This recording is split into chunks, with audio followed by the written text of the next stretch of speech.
At first glance, Hawkins feels like any other quiet town, streetlights humming softly, houses resting in familiar rows, life moving in predictable patterns. Nothing here asks for attention.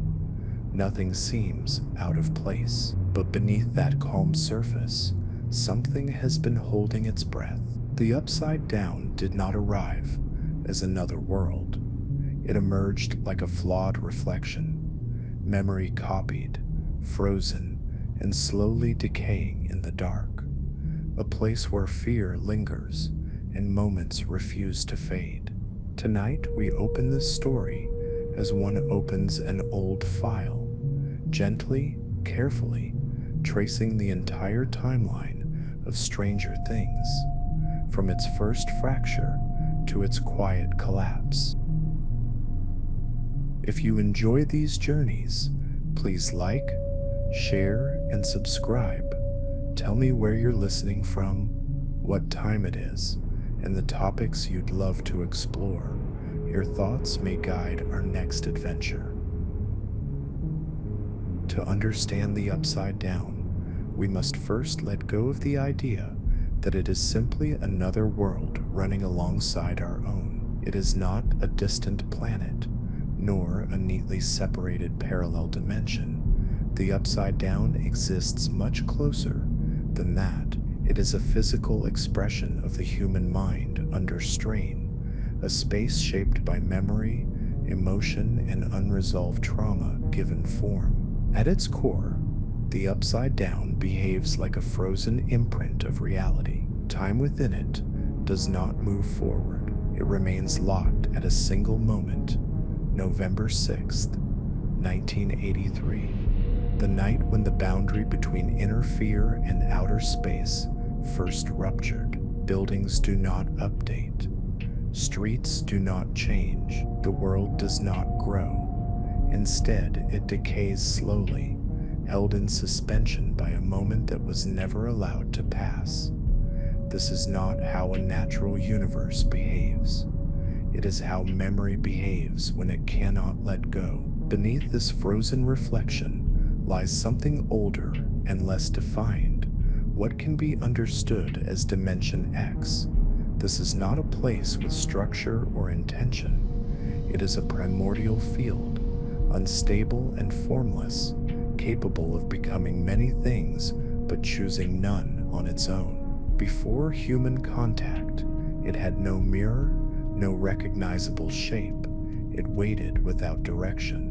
The Mind Flayer emerged as the organizing force within this chaos, not a ruler in the traditional sense, but a collective intelligence, a processing center.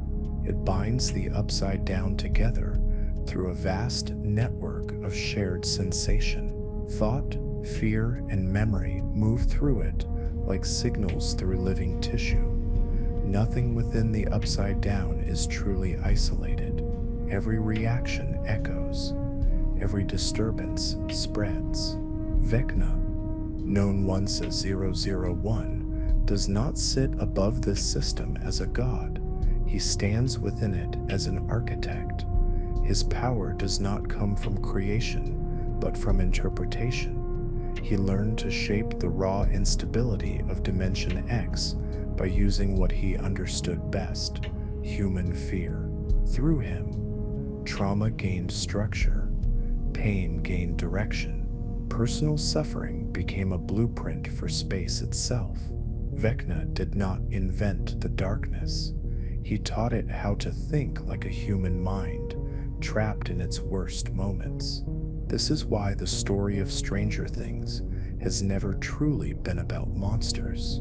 The creatures are symptoms, not causes. What the narrative explores instead are memories that were buried too deeply, emotions that were never spoken aloud, and wounds that were ignored until they began to reshape the environment around them. The Upside Down is what happens when fear is not processed, when loss is not acknowledged, when pain is left alone for too long.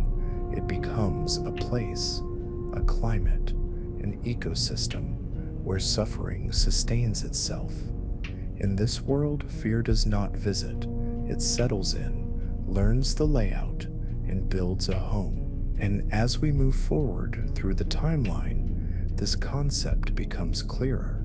The danger does not come from another world invading ours. It comes from the moment our inner worlds are allowed to overwrite reality itself.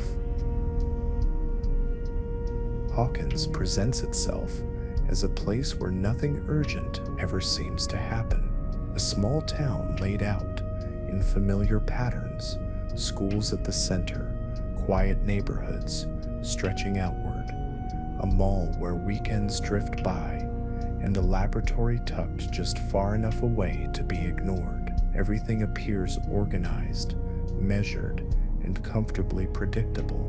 From the outside, Hawkins feels complete, as if it has already decided what it is and will never need to change. Life here follows a steady rhythm. School bells ring on time, stores open and close as expected. People move through their assigned roles without much resistance. Parents work, children study, neighbors exchange polite greetings. Each day resembles the one before it closely enough to feel safe. This repetition creates the impression that the town is stable, not because nothing is wrong, but because nothing is allowed to feel disruptive for very long. Yet this stability is carefully constructed. Hawkins does not erase its problems, it simply buries them. Discomfort is redirected. Fear is minimized. Anything that threatens the image of normal life is pushed downward beneath routine and habit. In this way, the town becomes a container for unresolved tension. What cannot be spoken about is quietly stored away, sealed behind schedules and social expectations. Hawkins functions as a protective shell for collective memory. It is a place where people agree, often unconsciously, to remember only what is manageable. Pain is softened by time, or reframed as something distant and harmless. Loss is acknowledged briefly, then folded into everyday life until it no longer interrupts conversation. The town teaches its residents how to look forward without looking too closely inward. Because of this, Hawkins becomes an anchor for reality. It defines what is considered normal, acceptable, and real. As long as life continues to follow its familiar patterns, fear has no clear shape. It exists only as a vague unease, something felt but never named. The town's order gives people permission to believe that whatever worries them will eventually pass, simply by being ignored. This is why Hawkins is so important to the world of Stranger Things. It is not just a setting, it is a psychological structure, a place built to reassure its inhabitants that the world is under control, that nothing truly dangerous could take root here, that the surface tells the whole story. But surfaces are not designed to hold weight. They are designed to conceal what lies beneath. And in Hawkins, the deeper layers continue to gather pressure, waiting for a moment when routine can no longer contain them. Until that moment arrives, the town remains calm, orderly, and quietly confident. This is the space where fear has not yet taken form, where it exists only as potential, and where stability, for now, still feels convincing. The Upside Down feels familiar the moment one enters it. The streets align exactly as they do in Hawkins. The houses stand where they should. The school, the roads, the quiet corners of town all remain in place, preserved with unsettling precision. At first glance, nothing appears truly foreign. The layout is correct. The distances are right. Even the silence seems expected. Yet something essential is missing. This is Hawkins without its protective surface. A version of the town where memory no longer has warmth and structure no longer supports life. There is no natural light here, No sun to mark the passage of time, no sky that changes color. Illumination does not arrive on its own. It must be forced briefly against an environment that resists it. The absence of light is not dramatic. It is quiet, constant, and absolute. There is no independent life in this place. Nothing grows freely. Nothing sustains itself. The environment does not evolve or recover. It simply remains. The decay that defines the Upside Down is not the result of age or neglect in the ordinary sense. It is not what happens when time moves forward too quickly. It is what happens when time stops entirely. This world does not progress. It does not forget. Buildings do not collapse because they are old. They erode because they are trapped in a moment that cannot conclude. Dust settles endlessly. Organic matter withers without fully disappearing. Everything is caught between presence and absence, unable to complete its own disappearance. The Upside Down carries the weight of abandonment. It feels like a place that was never meant to be revisited, yet never allowed to fade. It is not empty because it was destroyed, but because it was left behind. A town remembered once, then sealed away, still echoing with the imprint of its former life. This creates a persistent sense of suspension. The world feels unfinished, as if waiting for permission to either collapse completely or be restored. But that permission never arrives. Instead, the Upside Down remains locked in a permanent state of quiet deterioration, familiar enough to recognize, lifeless enough to unsettle.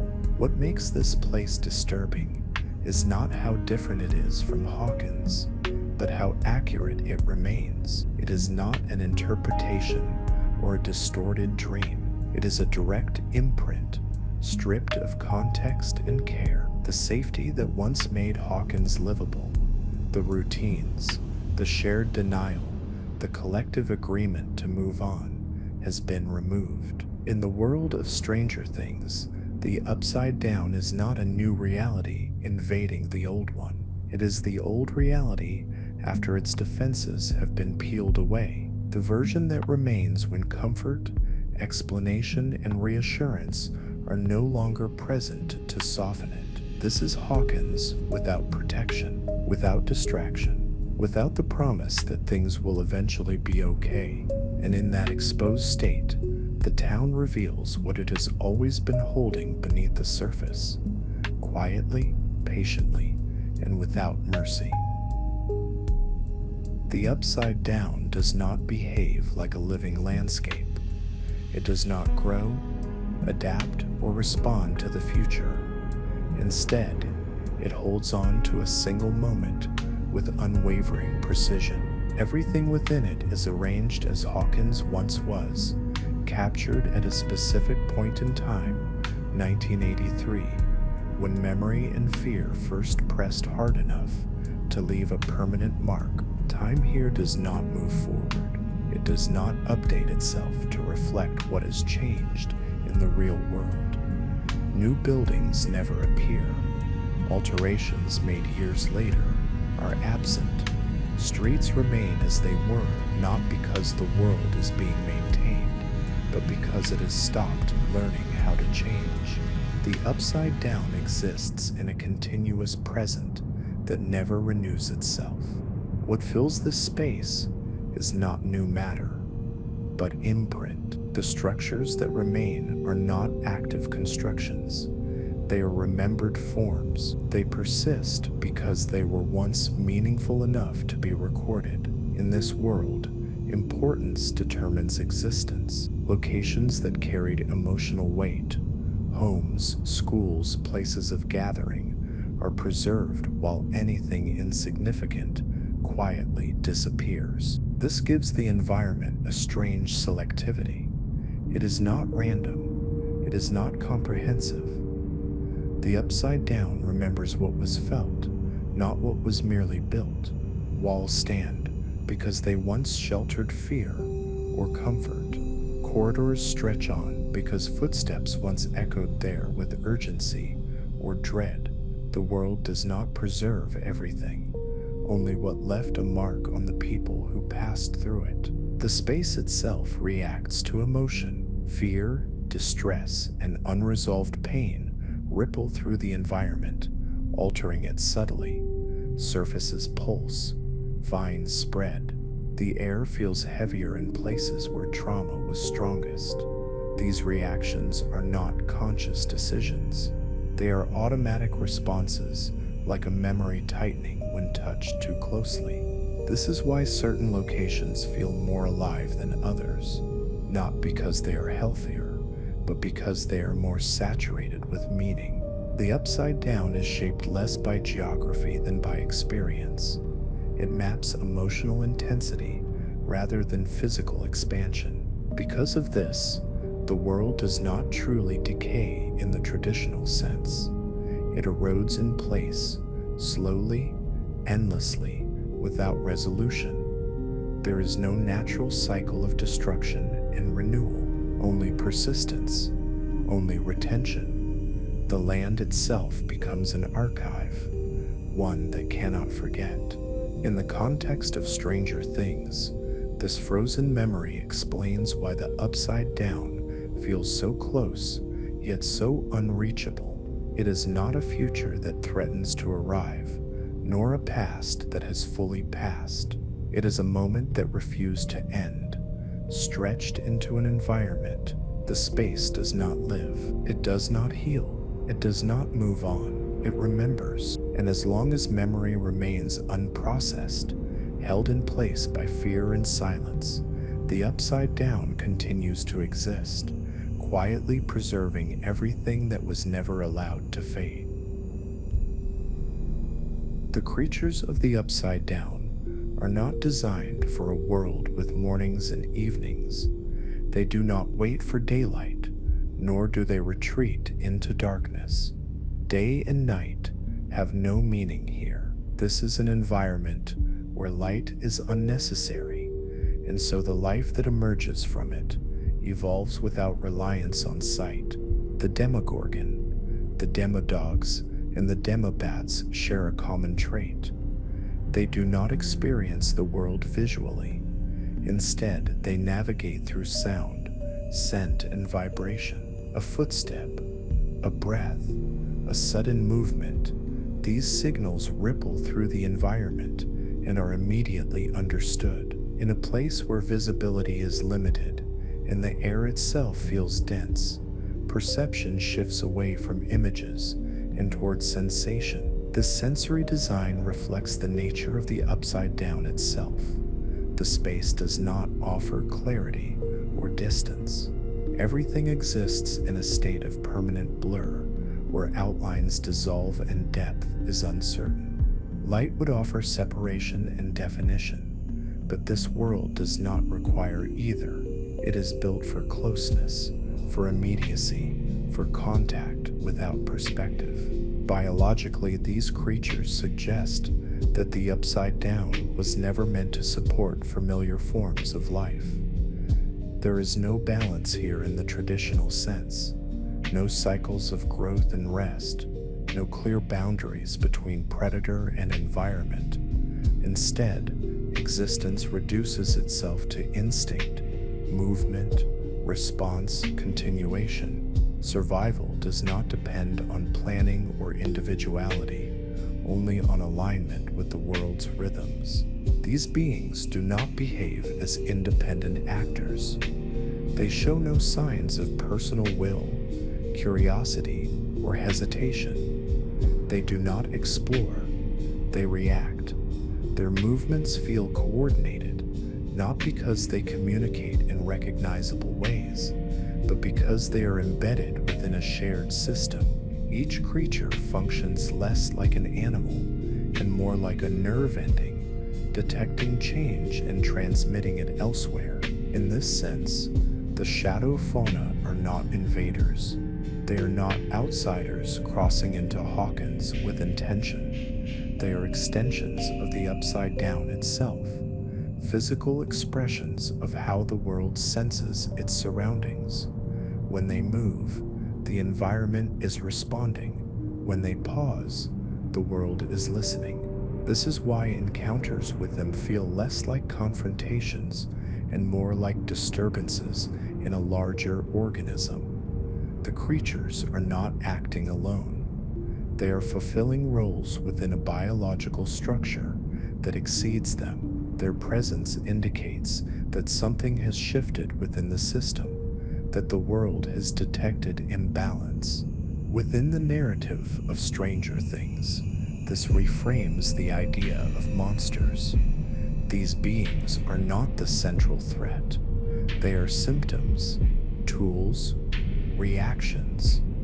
Their existence tells us that the Upside Down does not think in terms of morality or intent.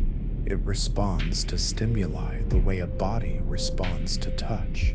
This is not a collection of isolated creatures. It is a living system, one that senses, reacts, and adapts without awareness. And within that system, light is unnecessary because nothing here needs to see itself. Vecna did not create the Upside Down. He arrived to something that already existed, an unstable, formless domain without intention or direction. What sets him apart is not origin, but influence. He is the point where a human mind entered the system and taught it how to take shape. Before Vecna, the Upside Down functioned as a reactive environment. It responded to stimuli, echoed sensations, and moved through instinctive cycles. It did not plan. It did not select. Vecna introduced something new: interpretation. Through him, the world learned how to organize itself around meaning, memory, and emotional weight. Vecna's primary role is not domination, but connection. He acts as a bridge between human consciousness and the hive mind, where others are absorbed or overridden. He remains aware. His thoughts do not disappear into the network. They structure it. The hive mind provides reach and amplification. Vecna provides focus. His power does not come from physical strength or direct confrontation. It emerges from his ability to recognize and exploit psychological fractures. Trauma for Vecna is not an obstacle, it is an entry point. He listens for the quiet signals: guilt that never faded, grief that was never acknowledged, isolation that became identity. These emotional states weaken the boundary between inner experience and external reality.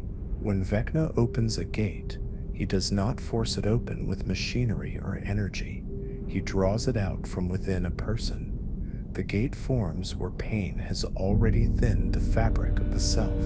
By sustaining a victim's distress, keeping it active, focused, and unresolved, he turns personal suffering into a structural weakness in space itself. This process is deliberate. Vecna does not act randomly. He repeats patterns. He selects individuals whose emotional histories align with his own understanding of abandonment and resentment. Each act follows the same internal logic. Pain is isolated, intensified, and then anchored to a specific location. Over time, these anchors become stable points of overlap between worlds. Through Vecna, the Upside Down becomes increasingly human, not kinder, but more intentional. The environment begins to reflect personal themes, memory loops, distorted familiar spaces, symbolic repetition. The darkness is no longer just reactive. It is expressive. It learns how to mirror the inner landscapes of those it touches. This is why Vecna is not simply a villain within the story of Stranger Things. He is evidence, proof that the Upside Down can be shaped by human consciousness, that it does not remain neutral when exposed to thought and emotion for long enough. Vecna represents the moment the darkness learned how to think like a person trapped inside their worst memories. He is not separate from the system, nor fully consumed by it. He exists in between, an intermediary translating human pain into spatial design. Through him, the Upside Down gained intention. Through him, fear learned structure. And through him, the darkness began to recognize itself, not as chaos, but as something with purpose. The shadow did not invent its own voice. It borrowed his. Will Byers is not important because he escaped the Upside Down. He is important because he never truly left it. Unlike others who crossed the boundary and returned unchanged, Will remained connected. His survival was not a clean separation, but a partial synchronization. Something in him adjusted to the world he was trapped in, adapting just enough to endure. When he came back to Hawkins, that adaptation did not disappear. It stayed with him, quietly active, woven into his nervous system. Will does not simply remember the Upside Down. He feels it changes their register in his body before they manifest in the physical world. A tightening in his chest, a sudden chill, a sense of presence without form. These reactions are not learned responses or emotional flashbacks. They are biological signals, as if a part of him still belongs to a larger network beyond Hawkins. In this way, Will functions like a living nerve, a remaining pathway between two systems that were never meant to stay connected. Where gates open violently and briefly, Will represents a continuous link, subtle, involuntary, and persistent. He does not send messages on purpose, but information still passes through him. Sensations leak, awareness transfers. The boundary thins wherever he stands. Crucially, Will does not control this connection. It is not a power he can activate or suppress.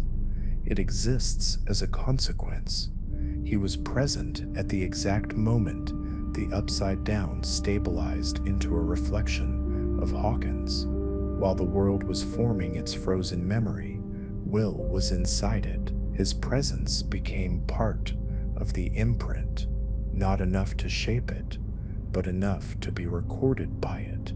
This leaves Will in a state of permanent in-betweenness. He does not fully belong to Hawkins anymore. Normal life continues around him, but it feels slightly misaligned, as though he is always a fraction of a second out of sync. At the same time, he is not consumed by the Upside Down. He does not dissolve into it or become one of its creatures. He remains human, but altered by proximity. Within the narrative of Stranger Things, Will's role is often misunderstood. He is not the chosen hero, nor is he merely a victim defined by trauma. His significance lies in balance. He is the reference point that allows both worlds to recognize each other. Through him, the Upside Down senses Hawkins. Through him, Hawkins feels the approaching pressure of the other side. Will's existence challenges the idea that crossing the boundary is a single event. It suggests that the most lasting consequences are not visible. They settle quietly, changing how a person perceives safety, belonging, and reality itself. Will carries the memory of a world that refuses to fade, and that memory continues to respond when called. He is not a weapon. He is not a warning. He is a connection that was never meant to remain open, neither fully here nor fully there. Will Byers stands as the point where two worlds still remember each other. The Upside Down is not built from stone, soil, or physical law. It is woven from something less tangible and far more sensitive. At its foundation, this world operates like a vast mycelial network, an underground web where connection matters more than distance and sensation travels faster than form. In this system, every living presence functions as a node. Creatures, environments, and even human minds that have touched the upside down or woven into the same connective tissue. No part exists in isolation. A disturbance in one location does not remain local. It spreads quietly and immediately across the entire network. Memory and emotion are not stored here as passive records. They act as energy. Fear, pain, and distress do not simply exist within the system. They fuel it. When an intense feeling is introduced, it moves through the network like an electrical impulse, activating responses far from its point of origin. The world reacts not because it chooses to, but because it is designed to feel everything at once. This explains the unsettling coordination seen among the Upside Down's creatures. They do not communicate through signals or commands. They respond because they are already aware. When one reacts, others move in alignment, as if following a shared instinct. The network ensures that no sensation goes unnoticed. No disruption remains unregistered. The same mechanism creates the persistent feeling of being watched, even in complete darkness. Even without sound, presence is detected. The Upside Down does not rely on vision. It senses shifts in emotional and psychological states. Anxiety, panic, or heightened awareness sends ripples through the network, announcing intrusion long before physical contact occurs. In this world, silence offers no protection. Stillness does not guarantee safety. Awareness itself becomes a signal. To exist within the Upside Down is to be felt, whether one intends it or not. The more intense the emotion, the louder the presence becomes within the system. Because of this, the Upside Down does not need centralized surveillance. It does not scan or observe in the traditional sense. It experiences. The network feels changes the way a body feels touch, immediately, reflexively, without analysis. Reaction precedes understanding. Within the story of Stranger Things, this mycelial structure reframes the nature of threat. The danger does not come from pursuit or intention. It comes from exposure, from the simple act of existing with unresolved emotion in a world that converts feeling into signal. This also explains why moments of fear are so consequential. When someone breaks emotionally, the network does not just record it, it amplifies it. The response spreads, drawing attention, increasing pressure, and tightening the connection between worlds. The Upside Down does not listen with ears. It does not watch with eyes. It senses with memory. And in a place where memory never fades, every feeling leaves a trace, one that the world remembers, shares, and responds to without mercy. In the world of the Upside Down, space does not respond to machines. It responds to minds. The boundary between worlds is not breached by technology or force, but by pressure. Pressure built slowly within human consciousness until it has nowhere left to go. Gates do not open because someone constructs them. They open because a person reaches a breaking point. The Upside Down reacts to psychological states the way a sensitive surface reacts to stress. Fear that is acknowledged can pass through the body and fade. Fear that is suppressed accumulates. Trauma that is spoken loses intensity. Trauma that remains unnamed deepens, folding inward and concentrating. Over time, these internal states create instability, not just within the individual, but in the space around them. This is why technology alone has never been enough.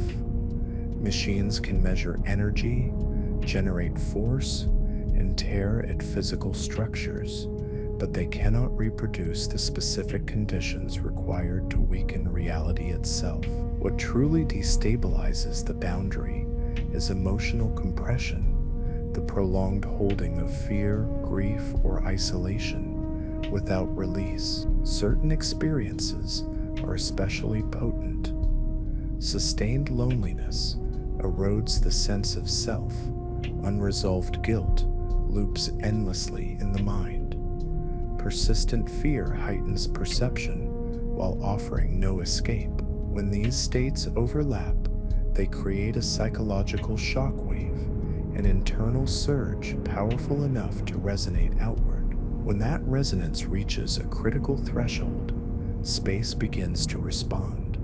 Reality loses cohesion. The separation between worlds thins, not evenly, but around the individual generating the disturbance.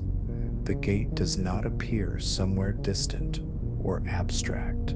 It forms where the pressure is strongest, anchored to the person whose mind has become unstable enough to act as a conduit. At this moment, two worlds begin to overlap. The process is not explosive. It is subtle and unsettling. Familiar environments feel wrong. Sounds distort. Temperature shifts. The ordinary rules of space hesitate. The boundary does not collapse. It yields. The person at the center of this event does not choose this role. They do not intend to open a gate. They become unintentionally a biological key. Their nervous system, saturated with unresolved emotion, aligns briefly with the structure of the upside down. For that moment, they provide the compatibility required for connection. This reframes the idea of invasion within Stranger Things. The upside down does not force its way into Hawkins. It responds when invited, when internal conditions mirror its own nature closely enough to allow overlap. The door does not swing open from the outside, it forms from within. Once created, a gate leaves residue. Even after it closes, the area remains weakened. The world remembers where it gave way. This is why subsequent openings become easier, why the same locations are often reused. Space, once broken, never fully returns to its original strength. A gate is not built, it is generated. It is the result of pressure rather than intention, of emotion rather than design. And in a world where fear can reshape reality, the most dangerous force is not what attacks from beyond, but what is allowed to grow unchecked within. Vecna does not tear holes in reality at random. What he does follows a pattern, precise, repeated, and deliberate. Each opening is the result of a ritual, not in the ceremonial sense, but as a controlled psychological process that transforms pain into structure. The ritual always begins with selection. Vecna identifies individuals whose inner lives are already fractured, people carrying deep, unresolved trauma. These are not momentary fears, but wounds that have been lived with for years, guilt that never loosened its grip, grief that was never given space to breathe, isolation that hardened into identity. Vecna does not create these states, he locates them. Once identified, he pulls those memories forward. He forces the individual to relive their most painful moments with clarity and repetition. The memory is no longer something recalled. It becomes the present. There is no distraction, no relief, no external grounding, only sustained emotional exposure. What matters most is duration. The pain must be held long enough to destabilize the boundary between inner experience and external space. Brief distress is not enough. The suffering must be continuous, focused, and unresolved. As the mind struggles to contain what it cannot escape, pressure builds. The internal landscape begins to resemble the upside down itself. At the moment this pressure peaks, space yields. A specific location becomes anchored to the trauma unfolding within the person. This anchor does not disappear when the ritual ends. The site remains altered, weakened, permanently marked. Vecna has not simply opened a gate. He has pinned two realities together. Each completed ritual creates a stable point of overlap. These points are not temporary tiers. They are structural connections, reinforced by the emotional intensity that formed them. Once established, they persist. Even in Vecna's absence, space remembers the strain it endured. When multiple anchors exist at the same time, a larger shift begins. The boundaries between Hawkins and the Upside Down no longer operate independently. Instead of isolated breaches, the worlds start to align. Streets echo across dimensions, structures resonate, reality thins across wider areas, not because it is being attacked, but because it is being taught how to merge. This cycle reveals something crucial about the nature of the Upside Down. It does not inherently know how to expand. It reacts, it senses, it mirrors, but it does not strategize. Vecna provides that strategy. Through repetition, he shows the world how to use human emotion as a tool for growth. Each ritual is a lesson. Each gate is a successful experiment. Within the narrative of Stranger Things, this reframes Vecna's role entirely. He is not simply a destroyer seeking collapse. He is an instructor, guiding a formless system toward coherence. The darkness does not overwhelm Hawkins by force. It learns how to spread by watching him work. Vecna does not shatter the world. He trains it. He shows the Upside Down that pain can become architecture, that memory can hold space open, and that human suffering is the most reliable bridge between realities. The overlap is not an accident. It is a method. 1. The darkness now remembers how to repeat. Now, let the story slow, not as something to be followed, but as something to move through. Imagine Hawkins before anything opened, a town breathing quietly, unaware of the shape it would one day take. Streets held their places, homes remembered laughter without tension. Fear existed, but it had no direction. It had not yet learned where to gather. In this early moment, the world feels intact, not perfect, but continuous. Nothing is broken. Nothing is asking to be repaired. Then, gently we arrive at 1983. The first tier does not announce itself. It does not roar or explode.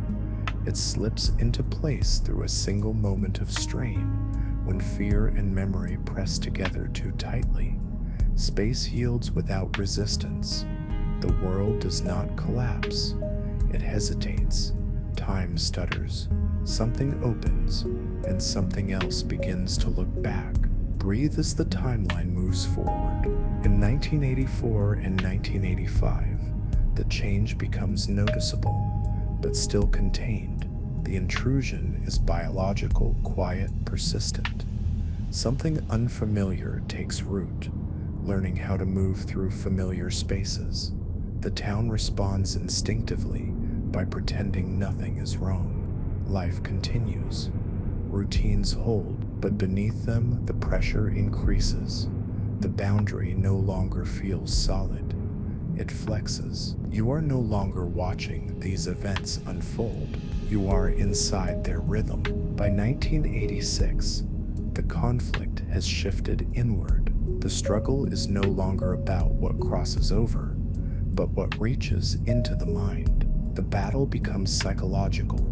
Memory turns against itself. Fear finds language. The world begins to reflect inner states more clearly than physical ones.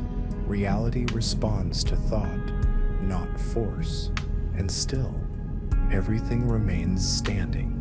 Hawkins does not fall apart in a single moment. It fractures slowly, almost politely.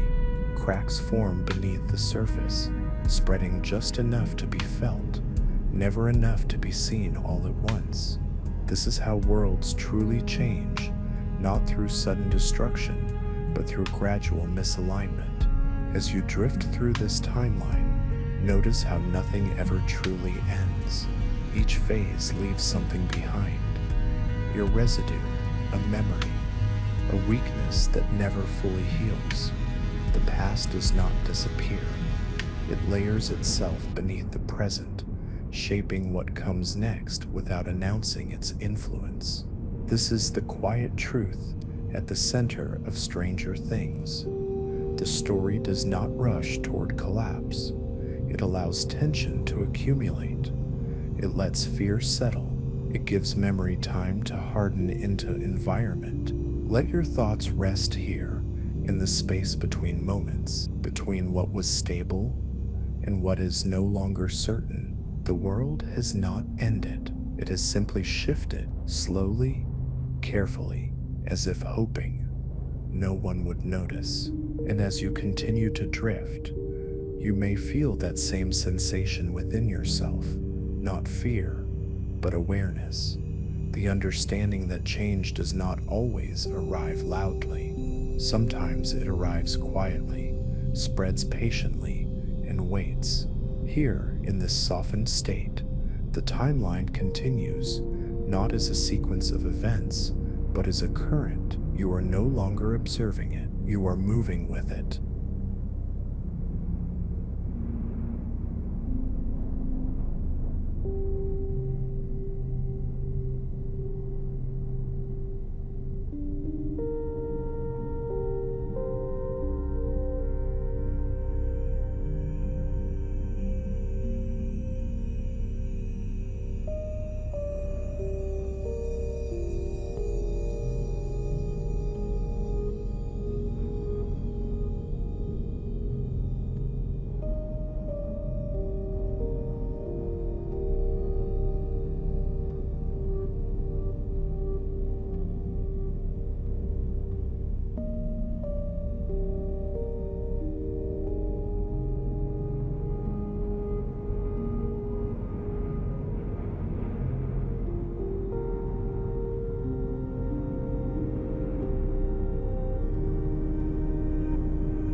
Stranger Things never truly asks how the darkness can be defeated.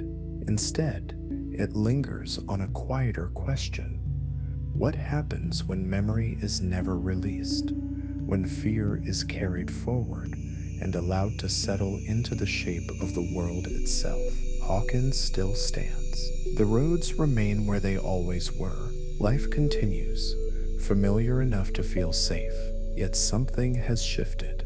The surface holds, but the meaning beneath it has changed. And the upside down may not be gone. It may simply be waiting for someone, somewhere to remember.